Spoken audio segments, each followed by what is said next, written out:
आउ एक नूतन वीडियो रे आपण मानक स्वागत।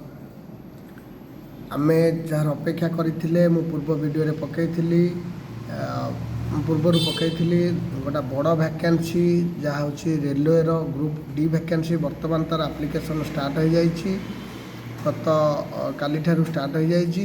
आपण मैंने एप्लिकेशन करूँ आउ टे डिटेल्स आम देखीदे कौन कौन दरकार कौन नहीं आम डिटेल्स देखा। देखूँ मु फुल नोटिफिकेशन आम पाखे पहुँची जाइए आम से नोटिफिकेशन टी को देखा। देखो से नोटिफिकेशन टी मुझे ऑन कर देछि।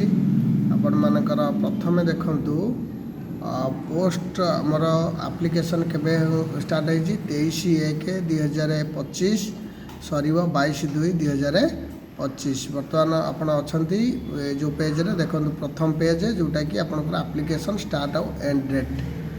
तापर आम ये जो पोस्ट अच्छी तार पे स्केल कौन अच्छी देखी दिंतु आ एज कौन अच्छी 18 ରୁ 36 वर्ष अच्छी।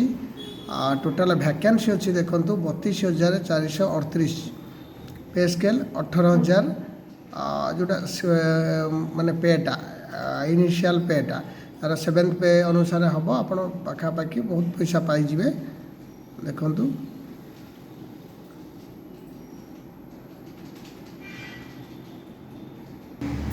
वर्तमान ये पेज देखूँ आपणकर एज जो पोस्ट अच्छी एज कौन अच्छी एज क्राइटेरिया एज केते वर्ष 18 ରୁ 36 अच्छी। तापर रिलैक्स अच्छी कैटेगरी अनुसार ये कैटेगरी अनुसार कहार केते रिलैक्स अच्छी आपण मैंने भल भाव देखिपुंट। ये ओबीसी 3 वर्ष एससी एसटी 5 वर्ष ये आपणकर ये पेजटा देखूँ आपणकर कहापाई केते एज रिलैक्स अच्छी भल भाव यहाँ को देखूँ आपणकर केते रिलैक्स अच्छी।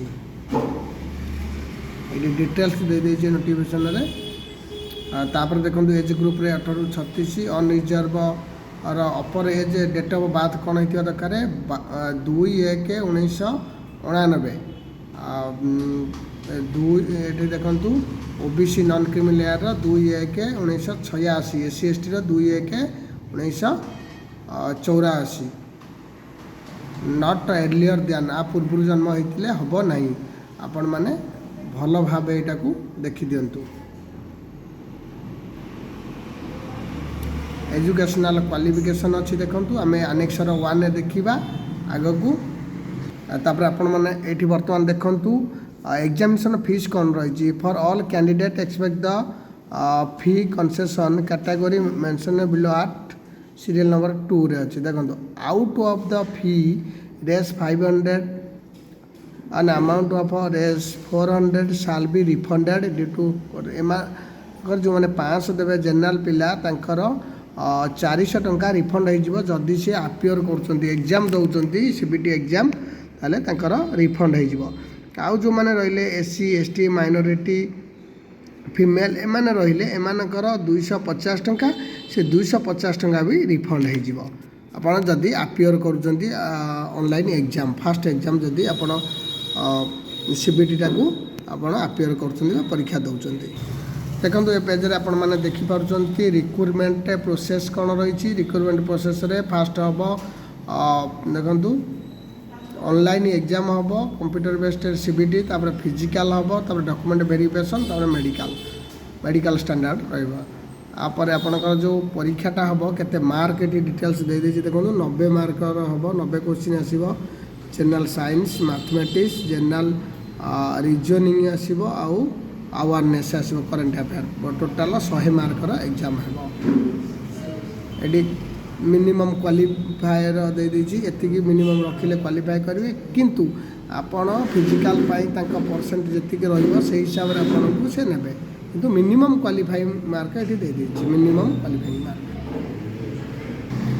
ये आपणकर सिलेबस रही देखो मैथमेटिक्स जनरल इंटेलिजेंस व reasoning general science general awareness आपणकर ये रही आप देखिपुंट आपंकर कौन कौन सब्जेक्ट सब रहा नोटिफिकेशन सब पाइए। फिजिकल मेजरमेंट कौन अच्छी देखो जो रिटिन क्वालिफाई कर फिजिकल कौन हम ये मेल कैंडिडेट और फीमेल कैंडिडेट डायरेक्ट दे देछि should be able to lift and carry 35 kg wait धरिकी आपण 100 मीटर को 2 मिनट रे क्रॉस करेंगे। एवं तापर कौन अच्छी should be able to run हम डिस्टेंस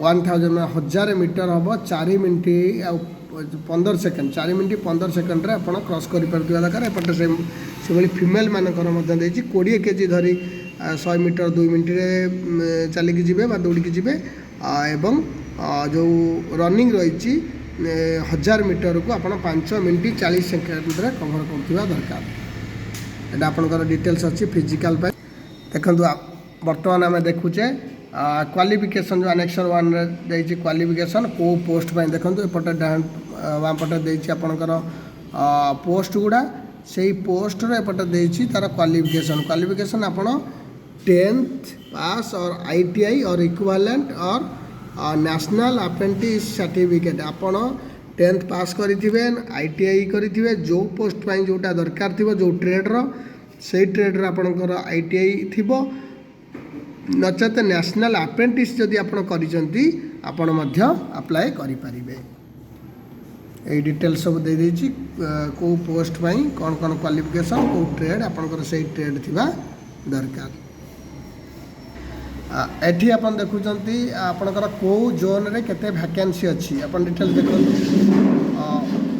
एडा जयपुर देखंतु एठी आसिला हुबली आमे वर्तमान जीवा हमर भुवनेश्वर देखिबा भुवनेश्वर देखंतु आपन भुवनेश्वर अछि देखंतु डिटेल्स आपणकर भुवनेश्वर रे बा ईस्ट कोस्ट रेलवे रे आपणकर कोठी केते वैकेंसी अछि आपण माने देखुचंती को कैटेगरी रो केते अछि